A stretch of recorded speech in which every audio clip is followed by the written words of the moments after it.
é o comentarista que joga com a verdade. O Wilton Bezerra. Nem tudo, rapaz. Tudo, rapaz. Nada, na vida você não sabe de tudo que você deseja saber. Sábado à noite, embalos de sábado à noite com o Wilton Bezerra. Embalos rápidos, né? Não. Não é até aí. Fique à vontade, temos um bom tempo Aí, pela frente pra sábado enfrentar. assim fica bem um musical, né? E o nosso parceiro Combina lá, mesmo. tá compreendendo? Ele tem uma seleção que, ó, é daqui.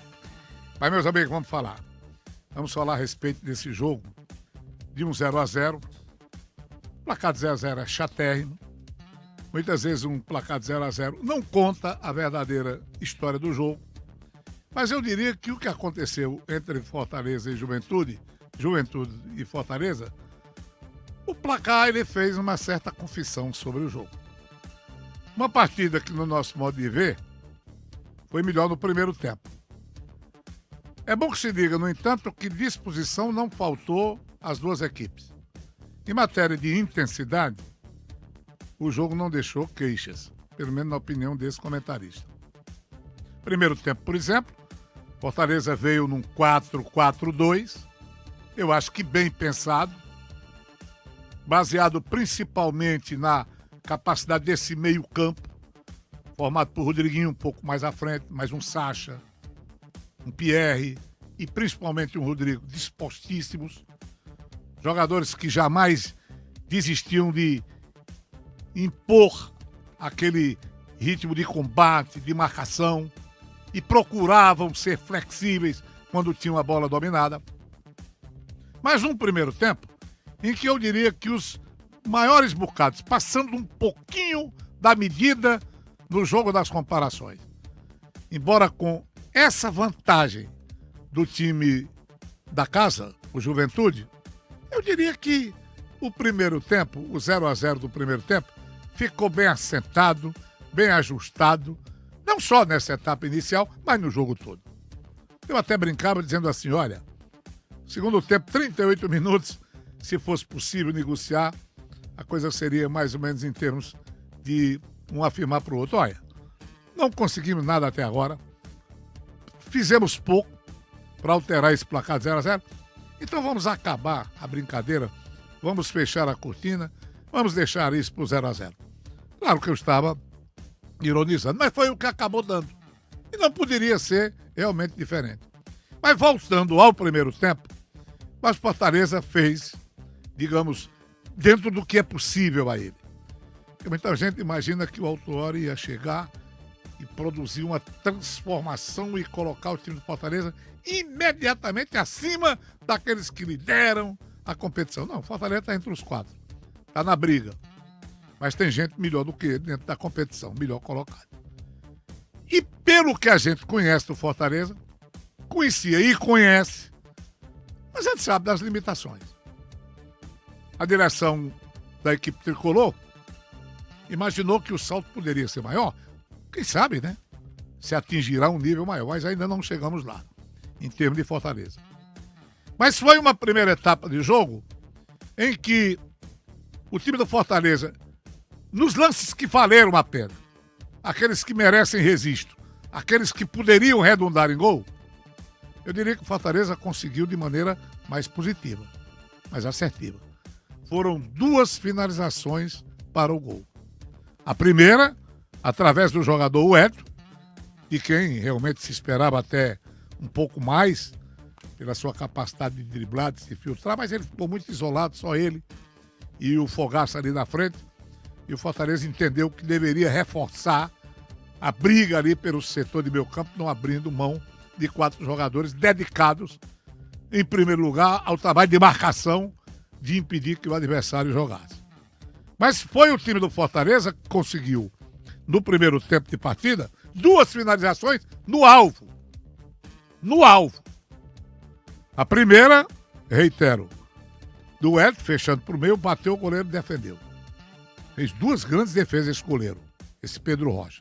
E a outra do Rodriguinho. As 2 finalizações do time do Juventude se deram em cruzamentos da área, em 2 cabeçadas. Uma do MP e a outra do Amarília para fora. Nem no alvo foram. Mas foi um jogo intenso. Bocados bem melhores do que o Juventude, principalmente bocados alicerçados na ação que o time gaúcho teve pelo setor direito. Por conta do Safira, por conta do Aderlan, por conta de um meio-campo flexível a ponto de permitir algumas triangulações ali pelo setor. Com as participações do Raí, né? E principalmente do jogador Lucas Mineiro, jogador veterano. E com participação do MP. Na frente, o time tinha pela direita o Safira e pelo comando o Amarília. Pelo lado esquerdo, o time do Juventude nem atacou muito. Fortaleza fez uma jornada responsável. Imaginando que o Juventude tentaria asfixiá-lo. E houve essa tentativa. O time tem uma mobilidade boa, se mexe, todo mundo participa, há um toque de solidariedade no futebol do time do Juventude. Por isso que ele é parada dura dentro de casa. Mas o Fortaleza reconheceu com antecipação o tipo de problema, de dificuldade que ele teria. E eu acho que ele reagiu bem. No segundo tempo de partida, aí, meus amigos, em matéria de oportunidade, nós tivemos uma para o Fortaleza. E diga-se uma bela jogada desse Rodrigo meio-campista. Ele tirou duas da jogada de uma maneira rápida, bateu a bola, ainda tocou na trave e saiu. Foi a única jogada que, na verdade, levou perigo para a meta do time do Juventude. Em contrapartida, Kardec, um dos que entraram no time do Juventude, foi responsável por uma finalização, não tão forte assim, mas de qualquer maneira o João Ricardo fez uma boa defesa.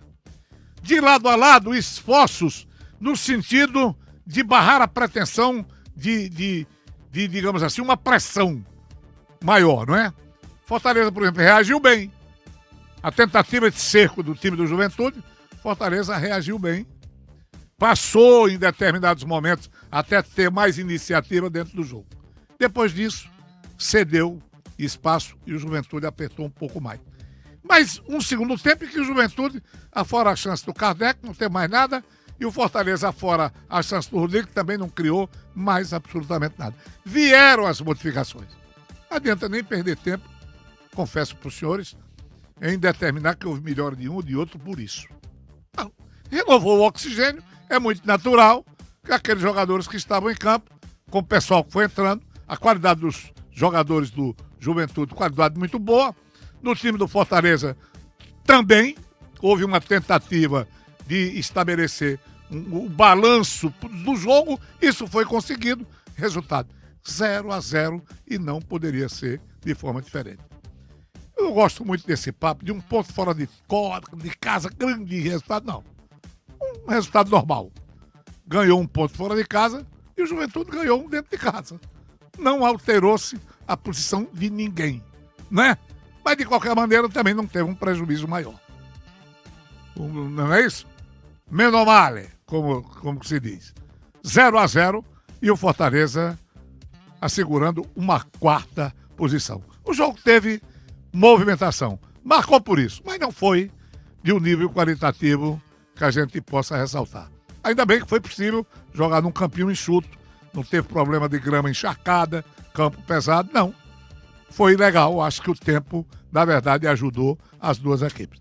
Era isso que nós tínhamos a dizer acerca deste empate do Fortaleza contra o time do Juventude.